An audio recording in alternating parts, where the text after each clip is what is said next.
It's a very good morning to you. How's your night? I hope it was beautiful. So in my last class, we dealt with traditional and SI units, and where we said a lot of things about traditional and SI units. So we said the SI unit is the standardized one. That is the current the unit that is being used worldwide. If for example we use that unit here, when you go to outside the country, you will still find that unit. Even if it's not that SI unit that is being used, the unit that is being used can be converted to it. Just like glucose, where we use millimole per liter, milligram per dl. So those kind of units are standardized. They are the same everywhere, so they are known as the standard international standard units. So that's our SI unit. So today we are going to be looking at reference values. So just follow me. Some lab tests provide a simple yes or no. Is it present or is not present? For example, if we look at our qualitative analysis. For example, if you are doing if you are using urinalysis strip to do urinalysis for somebody, yes. So most of the analytes there, you will see maybe glucose, you see 1 plus, you see 2 pluses. If it's not there, you see nil. You understand? So, for instance, was the test positive for the bacteria that cause strep throat? Was the test positive for the bacteria that causes strep throat? Now, many other tests, however, are reported as numbers or values. If, for example, we do fasting blood sugar, maybe you are reporting it as the person has 90 milligram per dl, or probably you say the person has 160 milligram per dl. So that is it, reported in numbers or values. Now, laboratory test results, which are reported as numbers, are not meaningful by themselves. If somebody does glucose test and I just say the glucose level is 160 milligram per dl, and I give it to the person and there's nothing to compare with it, it doesn't make sense. So that is what we are saying. Now, their meaning comes from comparison to reference values. Okay, we'll now say for random sugar, maybe the reference value will be, some people say maybe 110 to 140 milligram per dl. So if the person is now having 160 milligram per dl, we now know that it's slightly above the normal range. The doctor will know how to advise the patient on what to do. But if there's no reference range to compare it with, you see that it is not meaningful. Now, reference values are the values which are expected for a healthy person.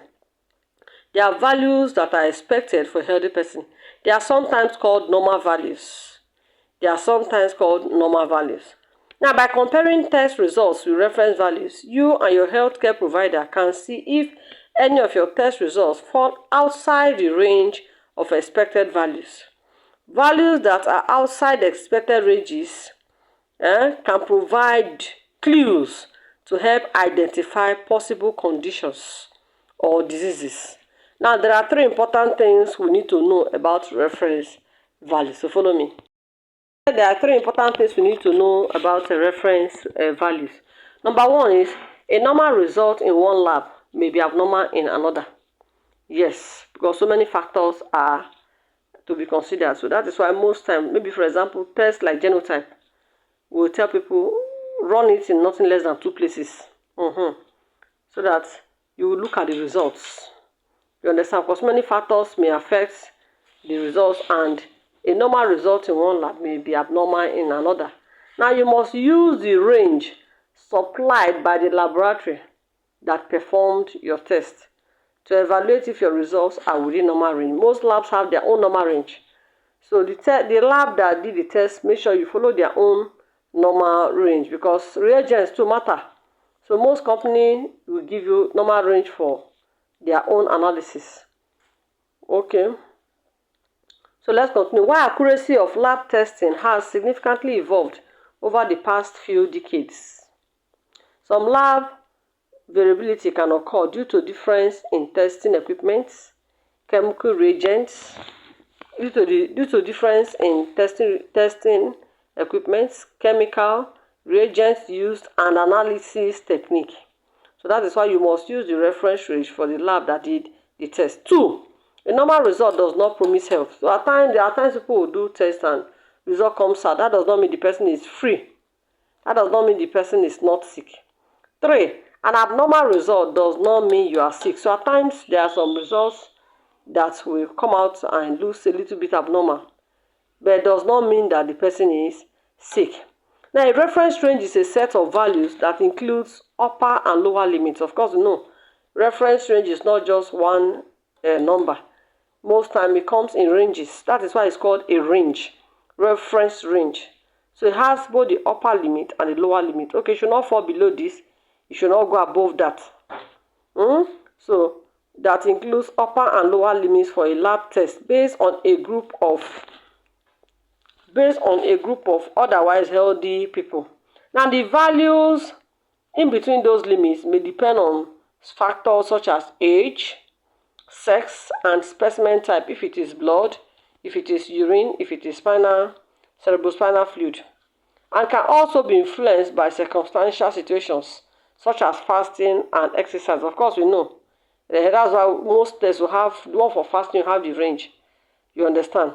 Okay. Now, these intervals are thought of as normal ranges or limits, though the term reference interval is usually the term preferred by laboratory and other health professionals. The more commonly known term is what? Reference range. That is the more commonly known term. But preferably, health professionals prefer to call it reference interval. So we are saying the same thing. Ranges provide values to which healthcare providers compare your results with and determines your current health status. Now, however, the true meaning of a test result, whether it indicates that you are sick or well or at risk for a health condition, can only be known when all the other information the provider has gathered about your health, including the results of the physical exam, your health and family history, recent changes in your health, any medications you have taken, and other non-laboratory testing. So what are we saying? So most clinicians or health providers, they don't just look at the result that you bring. They also compare with some other factors like your medical history, the drug you are taking, is there any family history of what you are facing or not. So a few tests do not have ranges but limits at which decisions are made about whether you are healthy or should be treated. Now, through many years of research involving large, diverse population, these limits have become standardized. An example is glucose testing for diabetes. Each lab establishes or validates its own reference range, thus reflects differences that vary from lab to lab. Now, the specific reference ranges that appear on lab reports are determined and provided by the lab in question. Reference ranges may help describe what is typical for a particular group of people based on age, sex, and other characteristics. So we've said a lot of things about reference ranges. So in all, reference ranges, they give us a clue. They help us to be able to have an idea on how a person's health is. Without it, the results you get are meaningless. Okay, I think I'll leave it at that. In the class, we'll talk more on it. See you in my next class. Bye.